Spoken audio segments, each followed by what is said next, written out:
Welcome back to the Undefeated Show, Defining Moments podcast, located here in Project 3810, the house that Kyle Golding built.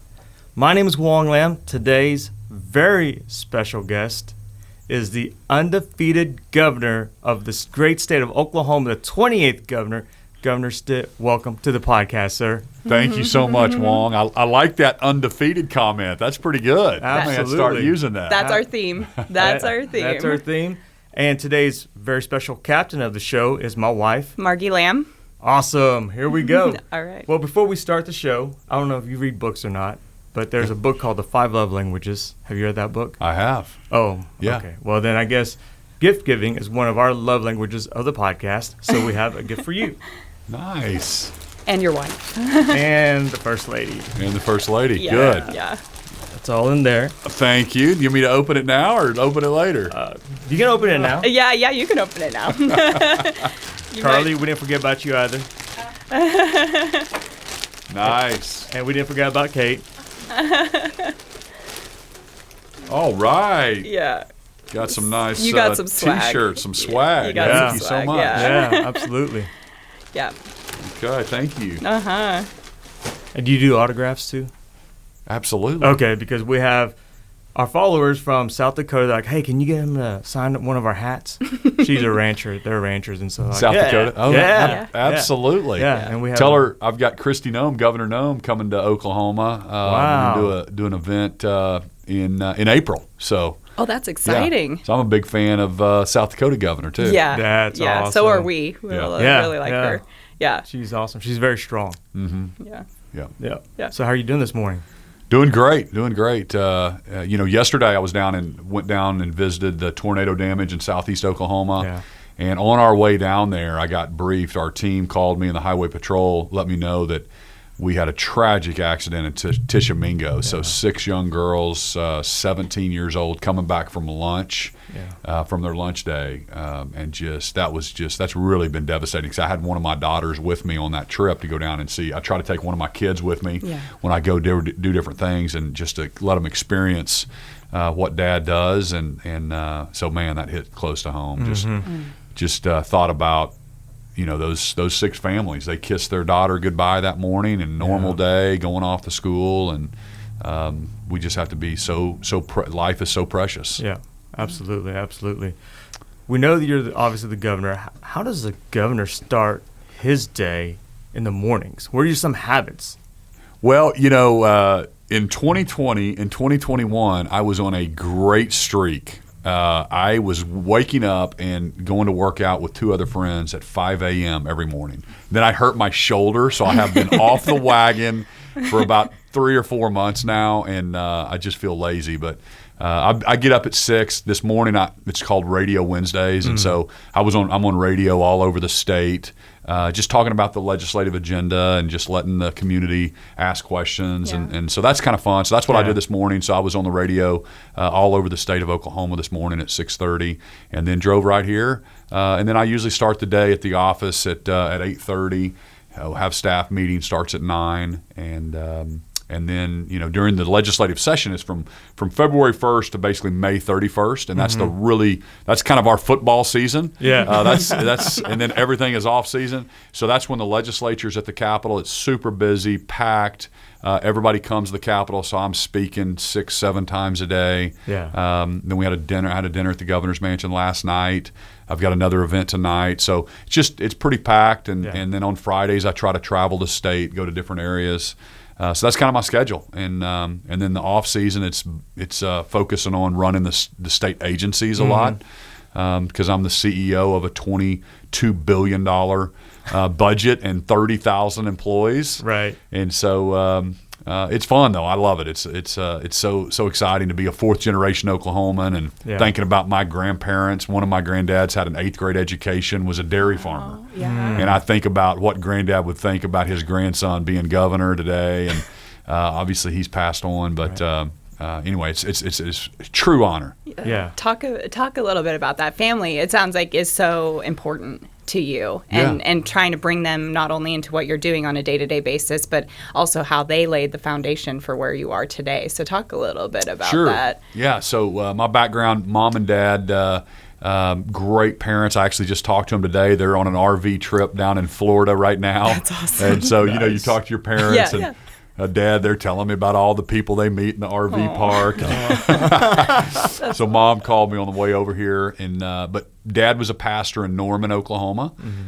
Faith is very important to me. And then I met my wife after college in Tulsa, and we've been married now for 23 years. Have 6 children. Yeah. If you can believe that. My oldest daughter just got engaged. So Congratulations! we're super excited. She met her fiance at Baylor. She's a senior down there, and so we're really excited to have a son-in-law, and they're going to get married in December. Nice. So that's cool. Here or? They're going to get married here in Oklahoma City. Fantastic. And so we're really excited about that. He's from North Carolina. They met down at Baylor, and he actually just got accepted to OU Med School. So wonderful. He's That's starting awesome. in the fall, and so it'll be neat. But my dad's dad was the head vet at the Oklahoma City Stockyards for 25 years. Wow. So he was a veterinarian. And then my mom's dad was from Skytook, Oklahoma, and was a dairy farmer and rancher. And so a lot of all my cousins are team ropers and the rodeo lifestyle. And then so I always love that. Yeah. Rule that's just kind of Oklahoma values, our way of life, and so I really connect with the rural part of our state. And you have a kid that's getting kind of really into it, right? With showing. Yeah, I had one of my sons was in FFA and showed pigs, and so that's really that's a whole nother culture. It is. And so I went to OYE, which is a youth expo show here, one of the best in the nation. Yeah, and so that's all. I just love those programs, those young people, what they do. And then so my daughter's barrel raced a couple times, and my 7-year-old, or he's 8 now, did mutton busting. Do y'all know what that is? Yes, I've heard of it. Yeah. Okay. no, I'd like to know about it. Okay. Well, these little youth rodeos, the little 5, 6, 7-year-olds, they get on a sheep. Okay, and they have the whole giddy up like a bull rider. So they'll have a helmet, they have the flak jacket, and these little kids are so cute, and they hold on to. I've got a video I'll have to show y'all. They'll hold on to the lamb, and they let them out, and the sheep run down, and they try to hold on for 8 seconds as the sheep's running down, and they're hanging on to the side, and it's so cute. I'm surprised actually you hadn't heard of that No, yet. I've seen it, but maybe I just Didn't know the didn't term. know the term. Yeah. The official term. Mutton busting. Mutton busting. Mutton busting. I like to go noodling. Do you really? Yeah, I want to go. I want to go this spring. Well, let's gives- do it. I'll hold the fish after you pull it out of the hole, okay? Because I'm afraid to put my hand in. That's what I'm afraid of.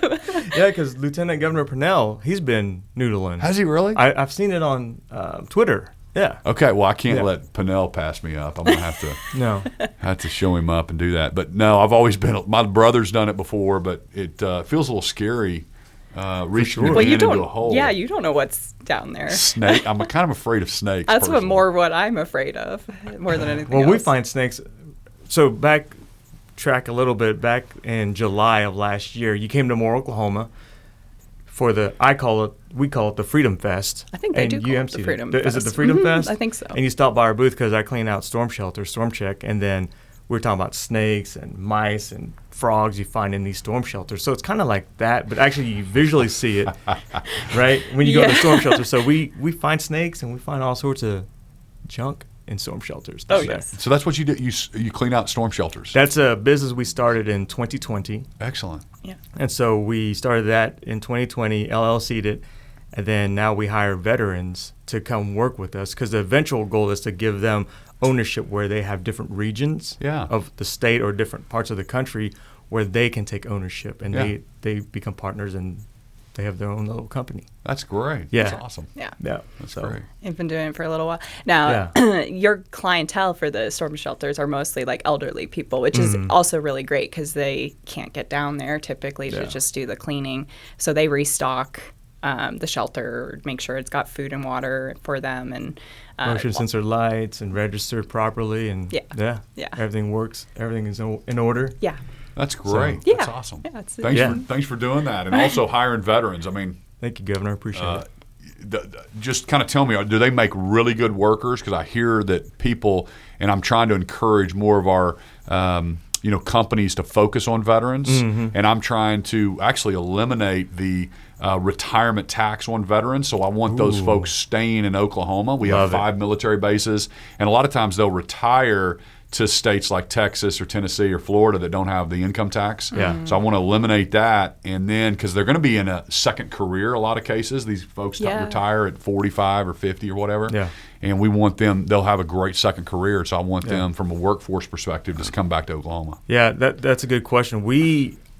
I enjoy working with them personally because not only are they great workers and very detailed, but they're stories that they tell you about when they served and they were overseas and some of their missions. It gives you a different perspective, gives you more of a like prideful, like when you see the American flag, you're like, this is why we live here. My parents came over off of a boat from Vietnam. Yeah. Rescued by the United States military and stayed in a refugee camp, and then sponsored by couples in Guthrie, Oklahoma. So our ties to Oklahoma run really deep. Yeah. So, yeah. That's awesome. It's about giving back and having fun and enjoying your freedoms. Absolutely. 100%. Freedoms, baby. I talk a lot about freedoms. It's common sense to me. Why anybody would want the government to tell them everything to do, I just don't understand it. I don't understand it. Yeah. The freedom to make your own choices. That's right. Yeah. That's right. Freedom is a pretty big tag, along with Undefeated. Freedom's a pretty big tagline of ours as well. I love it. Freedom like you mean it. That's what you usually say. Yeah. I love it. And people that have the perspective that you do, I meet refugees and I meet people coming from other countries, and the folks that I've met from Florida, from Cuba, just different perspective, and they are so concerned about what they see and what they saw and what their parents and grandparents told them about losing your freedom and having a big centralized government dictating and mandating to their citizens. I think our founders got it right when they said we should have a limited central government, and anything that's not specifically given to the central government, the federal government, belongs to the states or the people. Right. And that's why we have been fighting back in Oklahoma against any federal overreach, because I believe in freedoms. It's just the Oklahoma way. It's common sense to me, and we're going to continue to push back. I love it. We love it. We love it. You talked about OYE and Kalman's Congress. Is that here to stay in Oklahoma? It is. Is it it? is. Yeah, I'd love to tell that story. That's a great story. Yeah, Let's hear please about do. it. Yeah, because one of our good friends, Jeff Parker, is a local rancher, and we buy our beef from him. So Yeah. we hang out with him, and would love to hear about it. Yeah, well, first off, during COVID, the governor of Colorado closed his state down, and Oklahoma. I said, listen, we have got to keep everything open, our businesses open. So we were the first state to really do that. We really never even shut down like these other states did. And so when I found out that this cattle show was the largest in the country, they couldn't hold their show. I found out about it. I went and recruited them to Oklahoma. And huge success, 17 days of hotels and restaurants filled, and our economy's booming, right? Well, they got so frustrated with Colorado that they decided to leave Colorado after 100 years, and they've officially moved to Oklahoma. Awesome. So they just had their second show, and it's just been amazing. And Yeah. it's kind of a side note on that whole issue. The governor of Colorado ended up declaring like a meatless holiday, during this time period. Well, I was trying to throw gas on that fire and recruit more ag companies to Oklahoma, because we have a great ag industry, and we're number 2 beef producer in the country. And so I declared meat all week, kind of snapping back at him. And then after that, this organization called PETA found out about it. They didn't like it, so they set up this billboard against me. Yeah. And they said, Governor Meathead Stitt, they called me Meathead Stitt, go vegan for life. And I saw that, and I was like, oh man, I love it. This is fantastic. And so I told my team to go get a huge smoker. I got hot dogs and hamburgers and steaks donated. And my most fun day as governor is grilling out steaks underneath that PETA sign in South Oklahoma City. I mean, I got on the radio. I invited Oklahoma City to come over there. The media was there. Yeah. But it's so funny because I just did it in good humor, right? Yeah. And they didn't know what to do, but the media asked me this. They came up to me and they said, "What would you say if somebody wants to be a vegan?" And I said, "Here's what I'd tell you: if you want to be a vegan, be a vegan. If you want to eat steak, because in Oklahoma we believe in freedom, and it doesn't matter." And that's the whole message to kind of my beliefs and what I believe Oklahoma's values are. We don't want people telling us what to do. We believe we want to make our own decisions. We want to raise our children, and we want the best education for them. We want the best opportunity in the economy. I want the best roads and bridges. I want the best access to health care. So those 4 things I focus on as governor, and it's been going really well. Yeah. That's awesome. How do you take your steak? Medium rare plus. So slightly leaning more towards the medium. So Yes. yeah, it's just slight. So my wife likes medium rare. I'm more medium. But sometimes medium can be a little overdone. And sometimes medium rare is a little too rare for me. So I try to get it right in between there. So if you go to a steakhouse and you order medium rare plus, do they understand that? They act like they do. So they write it down, and I kind of cross my fingers on how it's going to come out. Oh, that's great. But as governor, I have a private chef, so it's a nice perk. They get you then. Wow. That's a good perk. Wow. Yeah, that is a good perk. Yeah. How do you balance political life, dad life, husband life, in real life? Yeah, well, in my business, whether I'm now serving the state or back when I was the CEO of my company, I believe you have to have your priorities right. So you always put God first. So I start with reading the Bible every single morning, have my little devotional, and then I think family's second, and then your job and your career is third. And so you have to keep your priorities right. It's what I always talk to my team members at my company Gateway about, and it's the same thing we talk to our staff about here, and we pray before our meetings. And so I think having that right balance, keeping your perspective, if you get too focused on just your career, that's a loser strategy, because ultimately, our faith in the Lord is the most important thing. I believe you have to work a schedule, and so I'm so detailed and just anal about, hey, I've got to work from 8 to 5 or 8 to 5:30 or whatever you set your schedule at, and I just refuse to break that schedule. And I think I learned that in college, and I'm so afraid of failure that I feel like if I leave early or if I stop working, then I'm going to somehow mess up. So I just believe you have to work hard. I believe your kids need to see you getting up, and mom and dad or whoever going to work. So I think that's super important for us, and the values that we teach to that next generation. And so I think that's important for young people to see and have role models and people to look up to. So I love sharing and talking to young people, and also inspiring them that you can accomplish anything that you set your mind to do. And there's no dreams or desires that the Lord has put into your heart that you can't go accomplish. And with the right steps and with the right preparation, there's a series of decisions that you have to make to get yourself to where you want to be. But that's a pathway that we can teach young people, and that's part of our hope message that we try to get out to the state of Oklahoma, and especially our education system. Yeah, you hit on a word, decision. What was your decision? Why did you get into politics? I was really inspired because I looked at how my state was struggling. So if you think back, if you remember 2017, 2018, we were having billion-dollar budget deficits. We were having teacher walkouts. We had state agencies losing money. And I'm over here in Tulsa. I'd been the CEO of my company and grown and in the business world for 20 years. And I looked over at what was happening. I was like, this doesn't make sense. My company, we did business in 40 other states, and I saw all this momentum happening in Florida and Texas and Tennessee. And then I looked at who was running, and it just looked like the exact same profile as who had got us in this mess. And it was just the career politicians.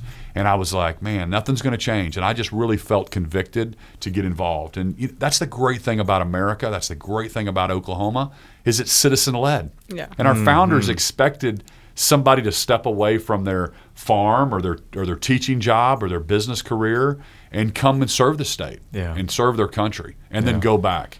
And so I just really felt like I was called to do it. And so I was super scared. I didn't know anything about politics.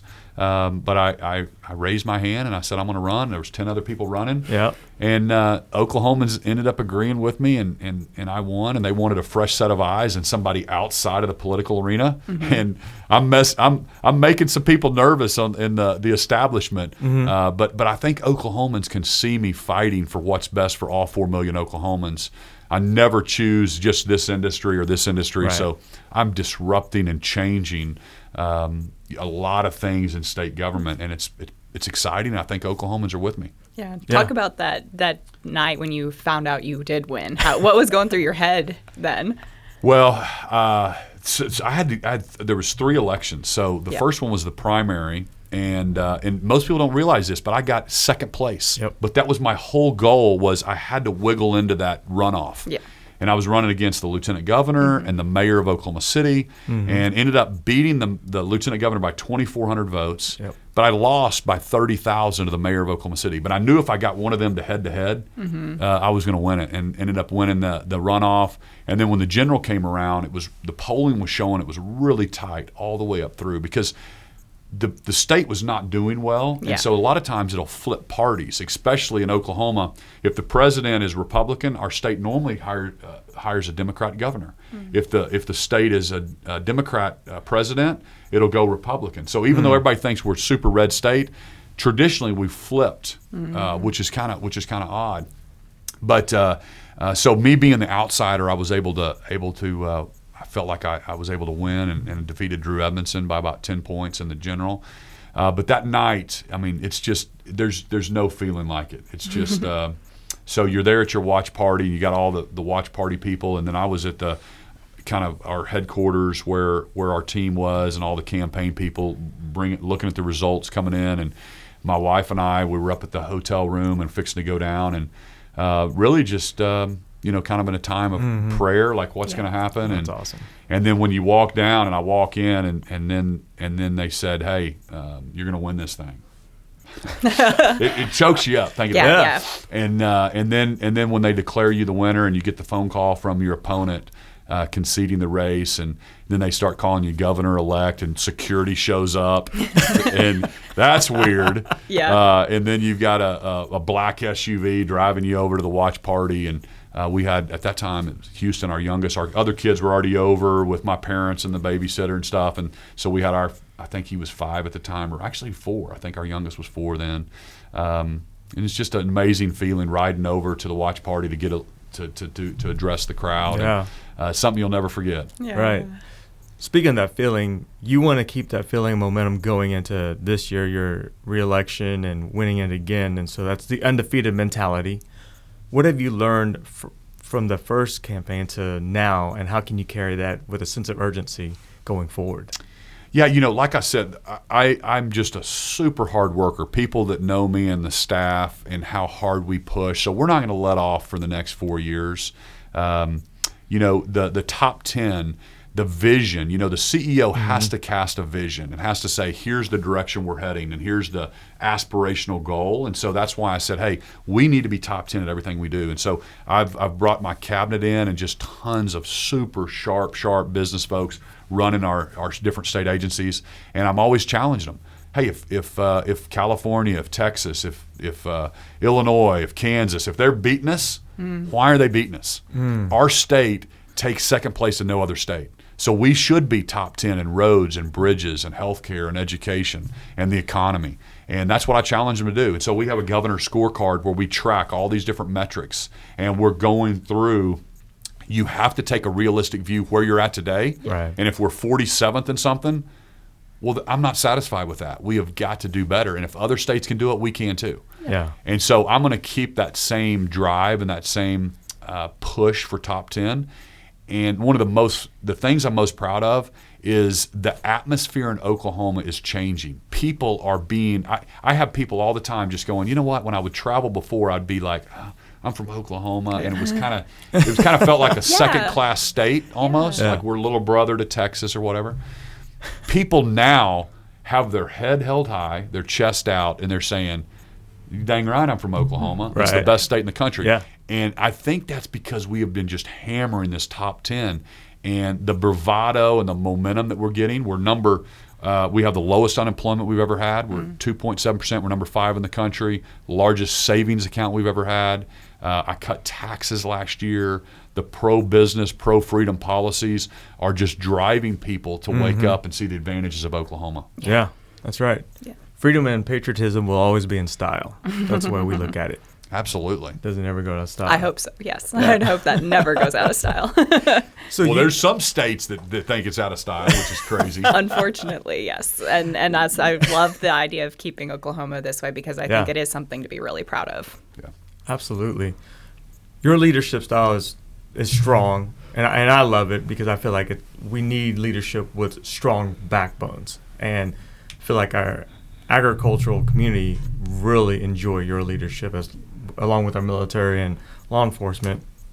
So how does Governor Stitt create a culture? Well, I think a lot of it is kind of my values. I think we have to have the right values. We're going to always take care of each other. So the culture, I think there's 2 cultures probably inside the state capitol and my employees and what I'm doing. So I can talk about that. And then overall for the state of Oklahoma, what are our values and what is the culture? That's more the top 10 message and the things that I'm promoting. Inside the Capitol, the culture there, I'm trying to shine a light on any kind of corruption or any kind of backroom dealing. One of my first executive orders was I banned lobbyists from being hired by state agencies, because when I came there, I found out that my state agencies were hiring lobbyists. So in other words, it's like your risk department and your sales department and your IT department and your HR department all hire an individual lobbyist to go confuse and lobby against each other. Well, we're all on one team, right? Yeah. So trying to bring that message. I'm the first governor that I have every twice a year. I bring all the state agencies together, and we have a vision casting and kind of a off-site strategy session. Same thing when you do in the private sector, where you have to go off-site. You've got to get 30,000-foot view, because you get into the day-to-day and you can't see the forest for the trees. Sometimes you have to get on top of the situation, and I try to elevate people to say, don't think about just your little silo. Think about moving the whole state forward for a second. Because people can be so protective of, oh, this is my deal, versus the CEO has to bring everybody up to say, hey, no, I've got to call ball and strikes, and this might be good for your little one area, but it's not good for 4 million Oklahomans. Right. And case in point on that, nursing. I've been pushing. We need more nurses in Oklahoma. Yeah. So I'm trying to get career techs to train more nurses. Well, the 2-year colleges get mad. I'm like, guys, the taxpayers don't know if it's a 2-year college, a 4-year college, if it's a career tech. It's all the taxpayer dollars. Let's train the workforce of tomorrow, and let's stop being territorial. Other states have got this figured out better than we do, and we just have all these different silos. So my job is trying to break those down, which upsets some of the folks that I'm breaking a silo. But I don't care, because I'm thinking about what's best for all 4 million Oklahomans, and Oklahomans are with me. Love it. Love it. That's awesome. What are a couple questions, maybe 2, that no one ever asked the governor that you wish they would ask you? Oh, man.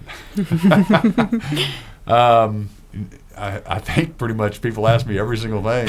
I love the fact that you kind of talk to me about my family, because I think most people just focus on the legislation stuff. But it is hard on a family. If you think about it, I had 6 kids, and we had a life in Tulsa, and we lived there for 20 years. All my kids, the only thing they knew was Tulsa and the schools and the friends. And then, I uprooted the family and moved them to Oklahoma City. And so the younger kids were fine. They integrate quickly. But, some of my kids were like, Dad, how come you had to win and ruin my life? Right. Yeah, I know. So I'm like, I'm sorry, son. This is kind of what the Lord has called us to do here, and you're going to be okay. But so people, I think it's easy to take shots at your public officials, and you don't know who they are. But I try to give everybody grace because these are people that are just trying to serve their state, and they are real people with real families. And so giving those folks grace and knowing that they are serving and awesome. Because politics, and that's the other thing I tell Oklahomans, the legislature here, is listen, we're all Oklahomans. Let's not play Washington, D.C. politics. Let those guys do that up there. We're simply building roads and bridges, the best schools, the best hospitals. We want the best economy here. So let's not play all the the politics here, because we don't want that infiltrating. But it just gets so nasty. Yeah. Yeah. I do have a question Yeah. that I've never heard really any reporter ask you or during your press conferences. So we know that the First Lady is really into mental health advocate. How can we get her on our podcast? Just ask. She would. She'll absolutely love to do it, and she'll do a better job than me. I can assure you. She is amazing. People everywhere she goes and she speaks, she just has a genuine way of doing that, and she had a tough upbringing, and so her passion is bringing hope. So she started the Hope Foundation. She's delivering that across the state. Mental health is obviously something that she's passionate about. She had some family members deal with stuff as she was growing up, and so it's super, super close to her heart. Yeah. Well, one thing that I'm seeing out of your administration in particular, and I think Wong said it, is just this, strong vision for the future of Oklahoma, and for the people in it, which is, that personal accountability. What can you do to make Oklahoma a better place to live?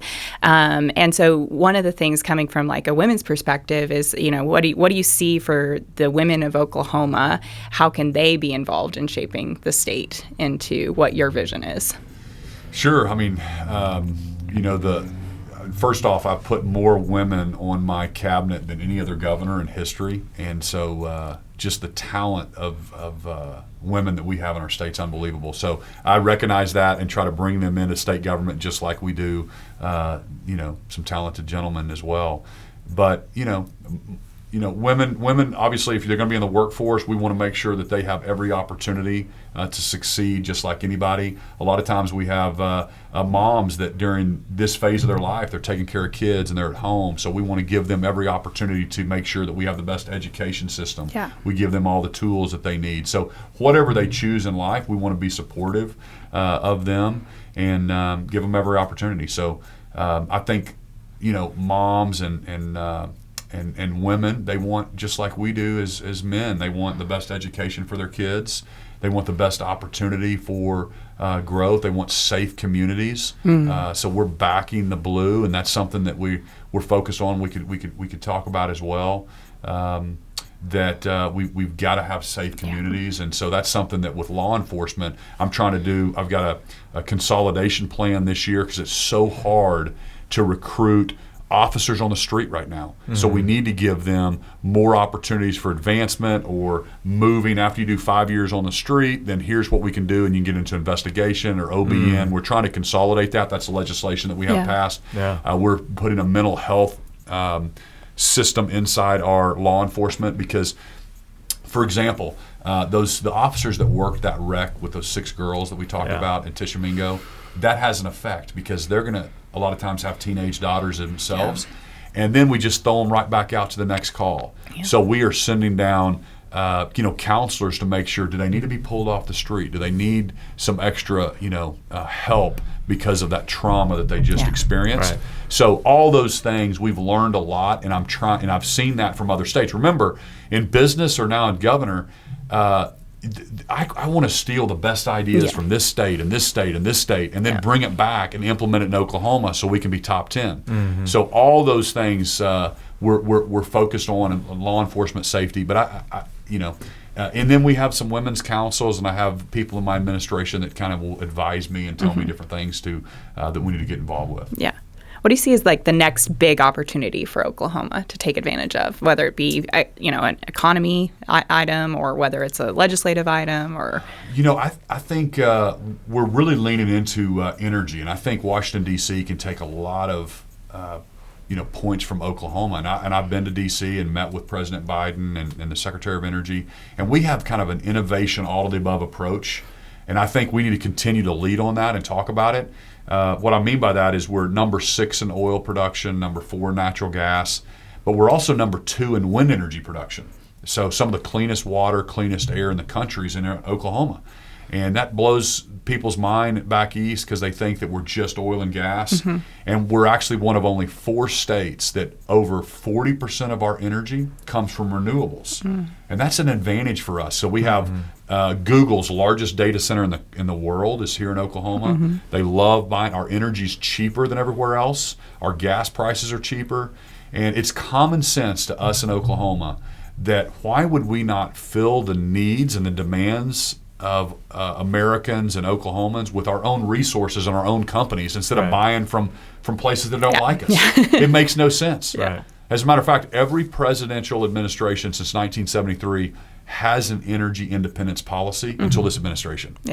Wow. Every president, whether you're Republican or Democrat, until this one administration, we start choking off supply, canceling pipelines, canceling drilling, canceling federal drilling, making permitting more impossible, and then they wonder, oh wow, why did the price at the pump go up when they choke off supply? And remember, the demand is still here. We're still driving to the grocery store. We're still driving to our work. We're still heating our homes and our businesses. So they have to get those resources from somewhere. So they're bringing Russian oil in a liquid natural gas in a tanker in Boston Harbor to supply the gas needs of the East Coast instead of developing pipelines from Oklahoma, clean burning natural gas, or Pennsylvania. It makes no sense. So we want to continue to develop that. We want to be an innovation leader. We're looking at hydrogen, which, back to your question, hydrogen is a huge play. I signed an MOU with Arkansas and Louisiana to go after a federal hydrogen hub here in Oklahoma. I think aerospace and defense is a huge advantage that we have in Oklahoma with Tinker, all the different military bases. So we're going to continue to drive that industry here. And then technology is something that I'm super focused on. Access to capital. I've signed a lot of legislation to create more advantages for capital to be invested and stay in Oklahoma, which will allow more startups to move here. So from a business perspective, we're doing everything we can to continue to diversify and grow our state. I think that's important. That's great. Maybe someone in your administration can look into cryptocurrencies, because it does take fuel energy to burn to mine the data. However, if we have clean burning energy, why not use that? Right? I mean, I'm just to advantage the state. You're exactly right. And matter of fact, we just landed a company called Northern Data that does mining, and they're going to be in eastern Oklahoma.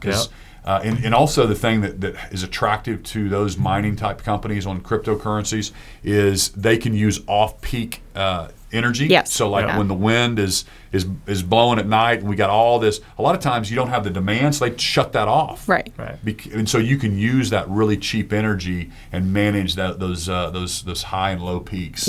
Exactly. That's awesome. Because that's decentralized currency, and it's really, we want less government around that. So. Anyway, just my 2 cents. Well, I mean, look, or 2 look Bitcoins. Inflation is 40-year highs. The federal government continuing to print money. Nobody even talks about a $30 trillion debt right now. And I think a lot of people are concerned and focused in on, okay, well, if we're going to hit a period of stagflation or stagnation even, how do I beat this inflation that's coming ahead of me? I'm not going to find it in the market. So where do I find it? And I think that's why a lot of people are driven towards cryptocurrencies in general, because they're looking for that place to beat inflation. And I know that Texas and I know that Miami in particular have been, really involved in integrating cryptocurrencies into their economies. And so it'd be I see as an opportunity for Oklahoma to focus in on that and see how can we help diversify some of the income of the state in that direction as well. I think it's a great idea. The Oklahoma coin. The Oklahoma coin. It's a possibility. I'm just saying it. Miami has a coin. We can have a coin. Miami has a coin? Miami has a coin. You're going to have to tell me how to do that. I will absolutely. Okay. She's into it. Oh, yeah. She's got a community built online that she's got all these followers, and she's part of these projects, and it's phenomenal. Mommy has a coin. We can do it too. Absolutely. One day we'll be able to pay Kyle in Bitcoin or something to rent his space. One day we won't have to raise taxes on anybody. Well, you'll just have a deflationary Oklahoma coin to take care of all of it. Oh, man. Love it. Yeah. In the next, let's say, 5 or 6 years personally for yourself, you see these goals and these metrics that you want to hit. What's a goal or maybe a metric that you would regret not hitting in the next 5 years if you don't hit it? You know, the top 10 it's an aspirational, and I don't think I'm never gonna be satisfied. We're never gonna achieve it, but I'm pushing everybody in that direction. But I think after I'm finished with my time serving as governor, if I haven't changed the momentum of the state, that's what I'll be the most disappointed in the positivity and the growth and the can-do attitude that we're putting in place. That's what I think will certainly outlive me and will put Oklahoma on the right trajectory.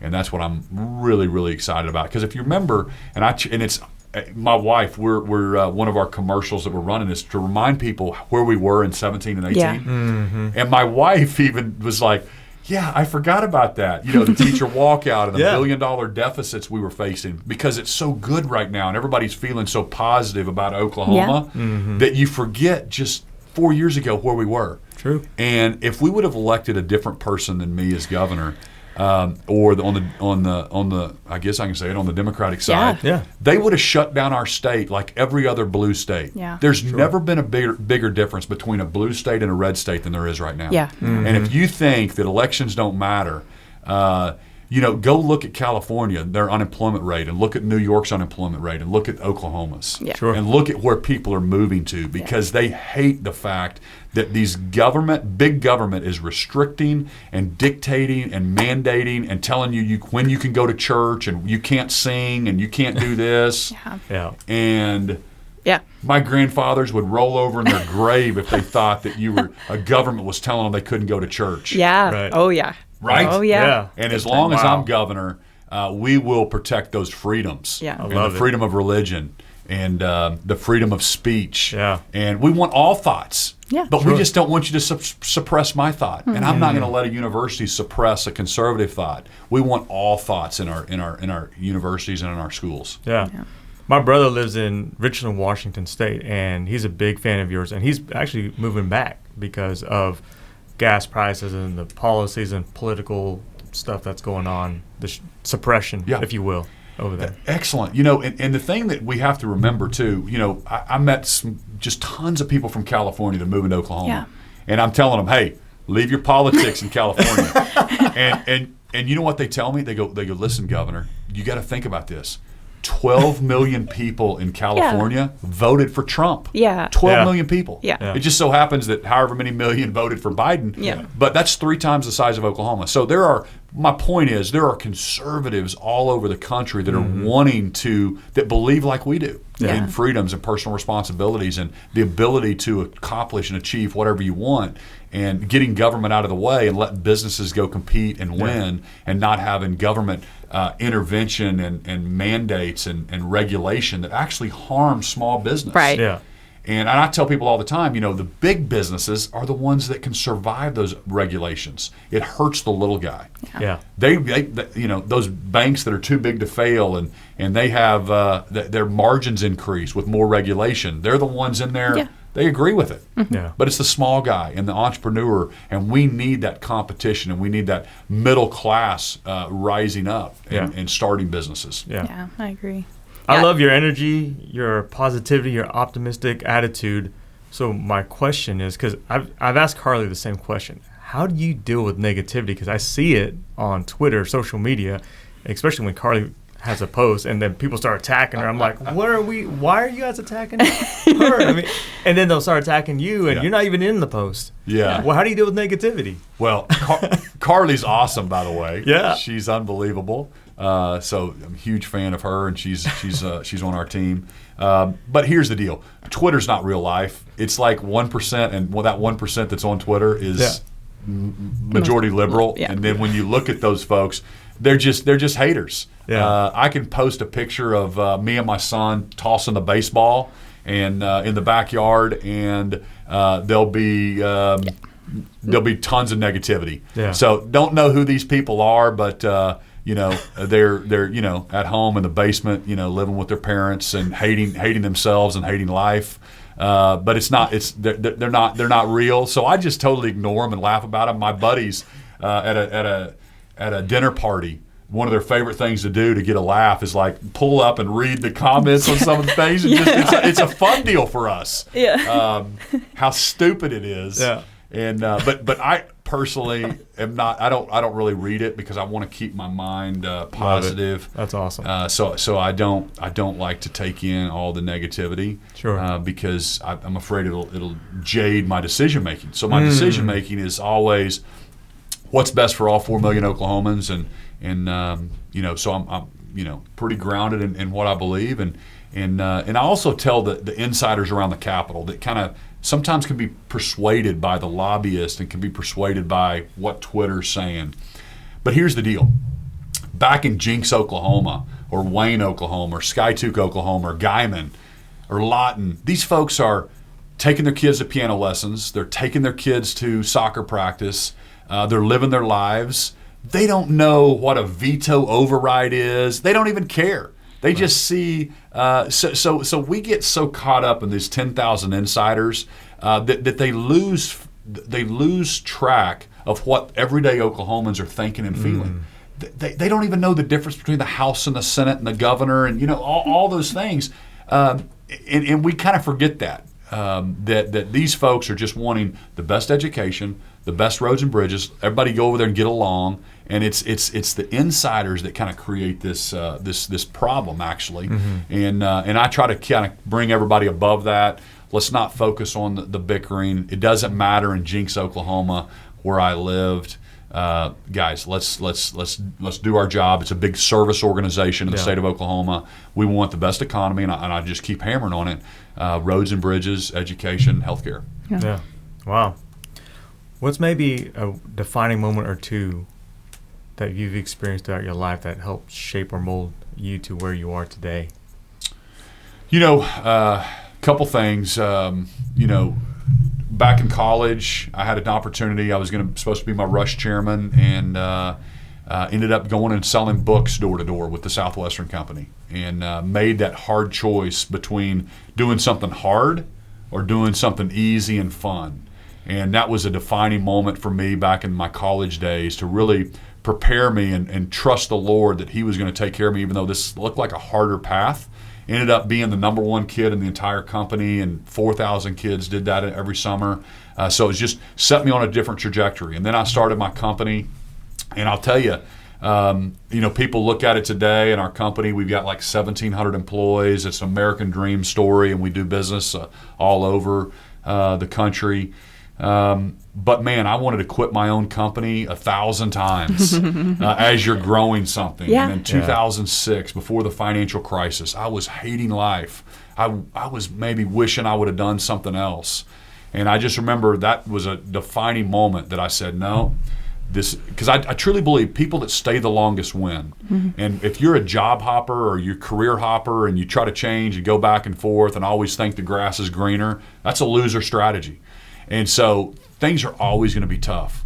And so when I doubled down and I said, no, this is my industry. If I'm just a local business guy here in Oklahoma, then that's what I am. But I'm not quitting. I'm not giving up. It's not over until I win.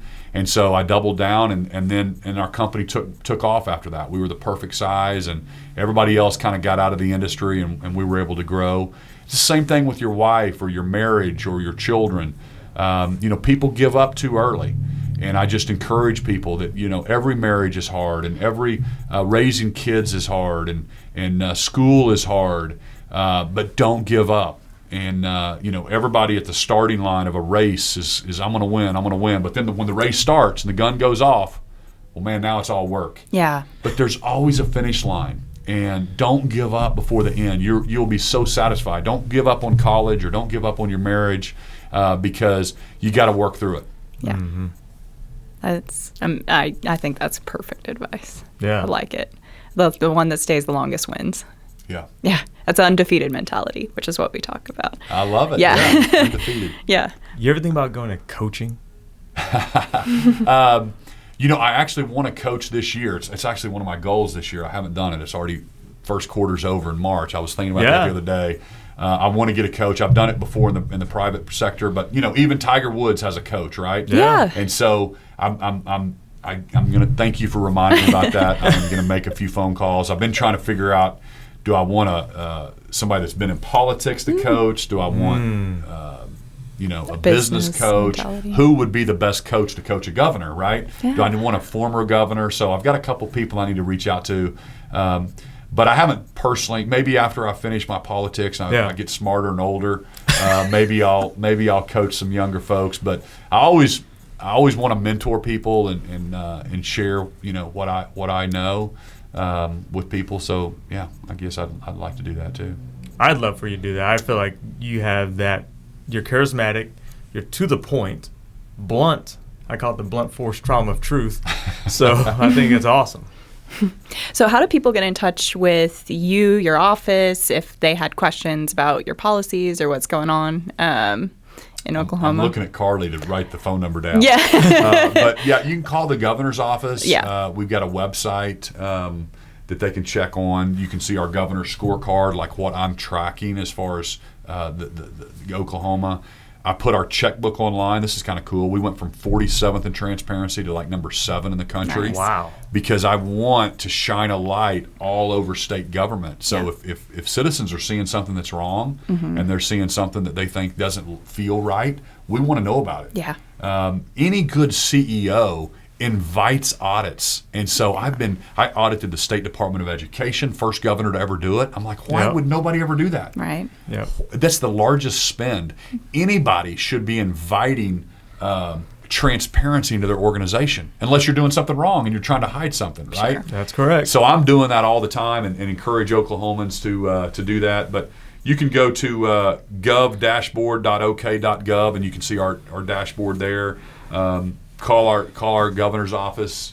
Oklahoma.gov is the regular website. Oklahoma.gov is the regular website. Yeah. And then our office, we've got staff there that we track all the phone calls and what people are calling us about and telling us about. Very neat. That's awesome. How does Governor Stitt want to be remembered? Man, you said it very well, Wong. The fact that I'm positivity and I led with an optimism of Oklahoma and I changed the trajectory of our state. That's what I would love to be remembered as, is a governor that fought for the common person, fought for all 4 million Oklahomans, never got in bed with big industry, and changed the trajectory of our state. I love it. Yeah. That was awesome. Thank you so much for your time. What an honor. Yeah, this has been wonderful. We appreciate you being here and just sharing a little bit with us. Oh, It's been wonderful. Yeah. Thank you so much. I look forward to keeping track of you and your undefeated journey to the next goal, the next victory. And hey, let me brag on you. I mean, 2 Oklahomans that y'all been married for 4 years, and you guys, I mean, you're setting up a studio and you're just giving back. You've started this company for veterans, helping people clean out their storm shelters, etc. Yeah. And then y'all are doing this podcast. Yeah. It's amazing. And only in America, right? Only in America. Only in America. That's a good love it. song. And by, particularly what's in her name? Oklahoma. We love being here and being a part of this state, and we're really proud of it, too. And we're proud of you as a governor. Thank you. Yeah. Thank you so much for your leadership. Yeah. Are you a country music fan? Absolutely. Yeah, me too. Okay, we're good. All right. Thank you so much. Thank Governor. you. Thank you. Yeah. Absolutely. Yeah, thank you so much. Yeah. Uh-huh.